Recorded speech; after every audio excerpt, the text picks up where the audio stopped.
So இன்றைக்கி வந்து அந்த 3 கெஸ்ட்டும் வந்து எல்லாரையும் அப்ரிஷியேட் பண்ணி சொல்கிறாங்க. ஸ்டார்ஸ்லாம் கொடுத்து முடிச்சதுக்கப்புறம் சாண்ட்ரா பற்றி எந்த மென்ஷனும் இல்லை. எனக்கே கொஞ்சம் சங்கடமாக தான் இருந்துச்சு. அந்த டைமில் வந்துட்டு ஆக்சுவலாக அவங்க ரொம்ப மோசமாக பிஹேவ் பண்ணியிருக்காங்க அவங்கக்கிட்ட. நம்ம எக்ஸ்பெக்டும் பண்ண முடியாது. அந்த டாஸ்க்குக்காகங்கிறது வெளியில் இருக்கிறவங்களுக்கு தெரியாது.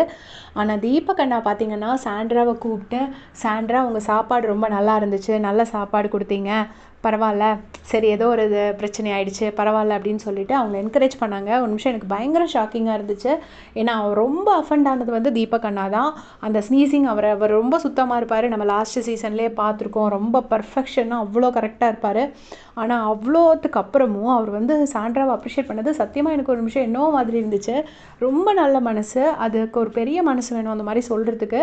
இங்கேருந்து போகிறதுக்கு முன்னாடி நம்ம சாண்ட்ராவை மட்டும் லீவ் அவுட் பண்ணக்கூடாதுன்னு சொல்லிட்டு சொல்கிறாங்க. சாண்ட்ரா ஒன்று எந்திரிச்சு வந்துட்டு அப்படியே அரகுற ஸ்மைலோடு நிற்கிறாங்க.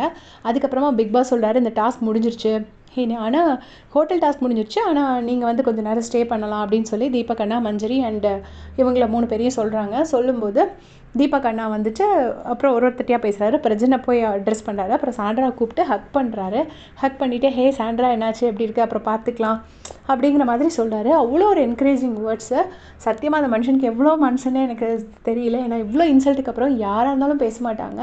யாருமே பேசலை. ஆனாலும் கூட தான் அந்த இடத்துல அசிங்கப்பட்டாலும் பரவாயில்லன்னு நினச்சிட்டு அந்த சாண்ட்ரா மட்டும் தனியாக இருக்கக்கூடாது அப்படிங்கிறதுக்காக அவங்கள கூப்பிட்டு அட்ரெஸ் பண்ணார். எனக்கு ரொம்ப பிடிச்சிருந்துச்சு.